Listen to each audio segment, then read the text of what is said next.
judíos y creed al Evangelio. Entonces, se estaba predicando en ese momento en Israel, el Señor estaba predicando en Israel el Evangelio del Reino. Ustedes lo pueden mirar. El mensaje del Sermón del Monte es puramente un Evangelio del Reino. Son las leyes que van a existir cuando el reino de Dios es una realidad en el tiempo del milenio.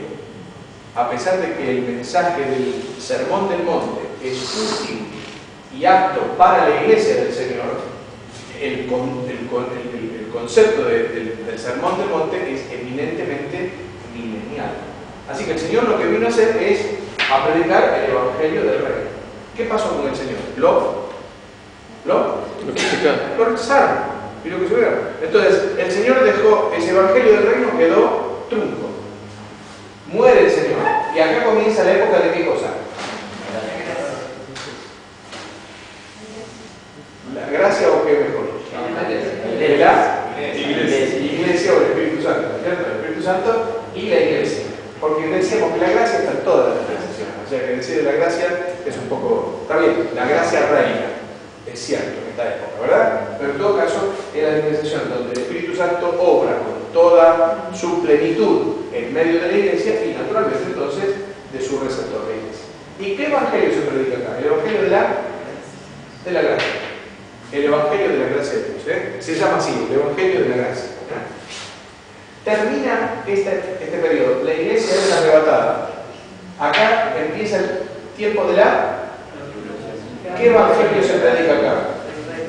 Otra vez el evangelio del Reino. Cristo no es aceptado tanto como Salvador, aunque naturalmente salva, sino como si es el evangelio del Reino, como Rey. Como Rey.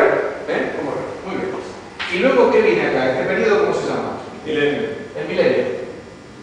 ¿Y el milenio? ¿Qué evangelio se predica? Si es el reino de Dios, el evangelio otra vez del Reino. Así que fíjense. Hay Evangelio del Reino, Evangelio del Reino, Evangelio del Reino, es el mismo Evangelio.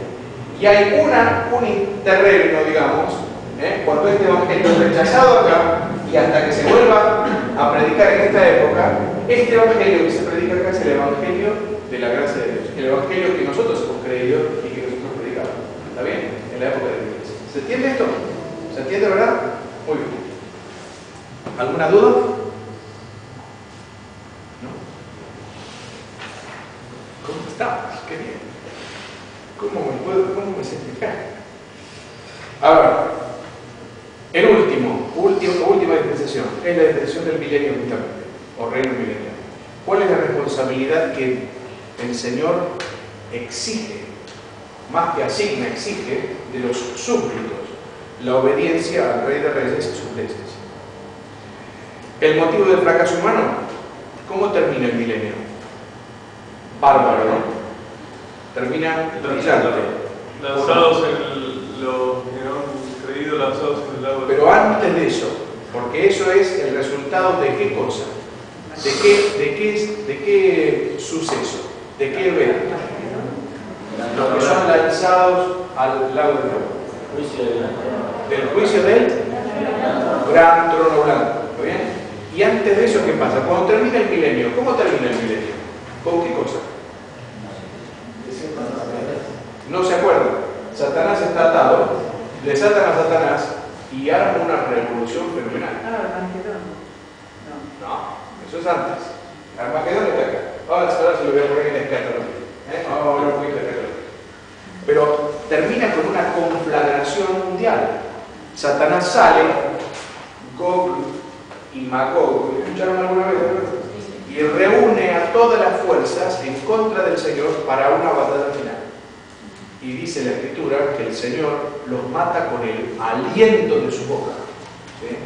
Desaparecen, es como que no hace falta ni siquiera pelear, pero se arma una tremenda. Al final del milenio, cuando uno dice, bueno, todo va a terminar bárbaro, después de 1000 años de paz, ¿qué el hombre, qué más quiere que tener paz y justicia durante 1000 años? 1000 años es un montón, ¿no? Es un montón.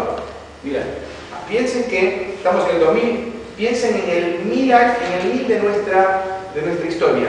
¿Qué pasó en el 1000? ¿Qué evento hay en el 1000? ¿Quién estaba en el 1000? De los indígenas de acá ni tenemos noticia.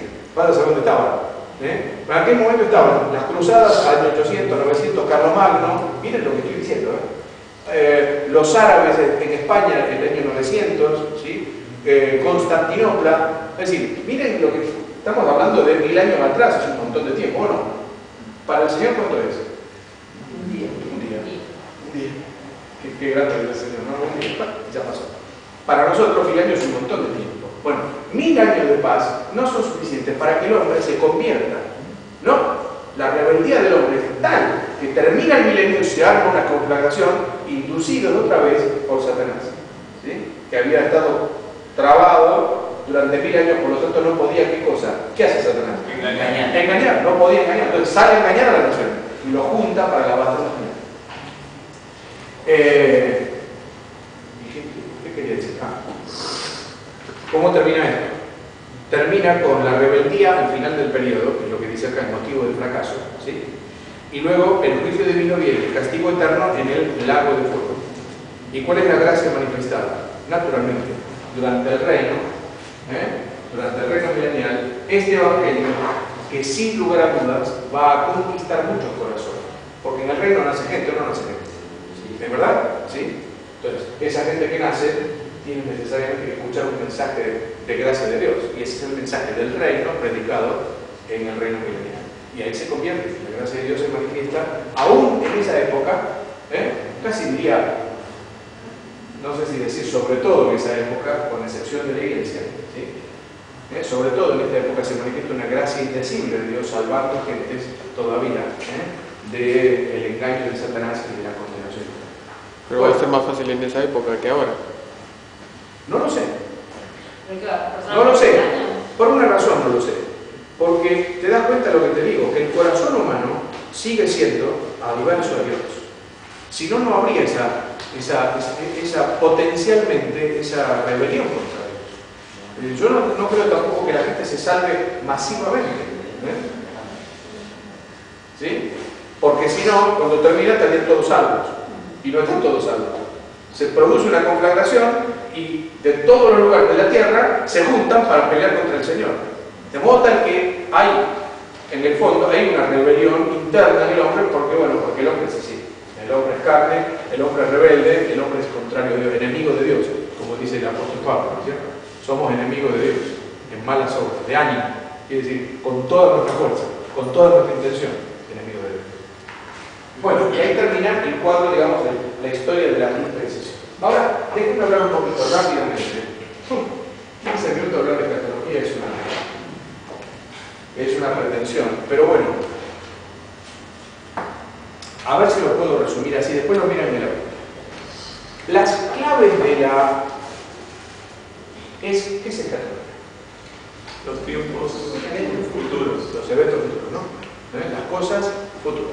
La escatología es el estudio de las cosas que vendrán, de las cosas futuras. Así que estamos hablando de la profecía, de todo lo que sea profecía. Básicamente, el primer evento que registra la escatología, ¿cuál es? Parucía. La parucía del Señor. ¿Qué quiere decir parucía? El arrebatamiento. No, arrebatamiento. Hay dos o tres palabras, miren. Una es parucía, que se escribe parousia, pero que se lee parucía. Parucía significa presencia.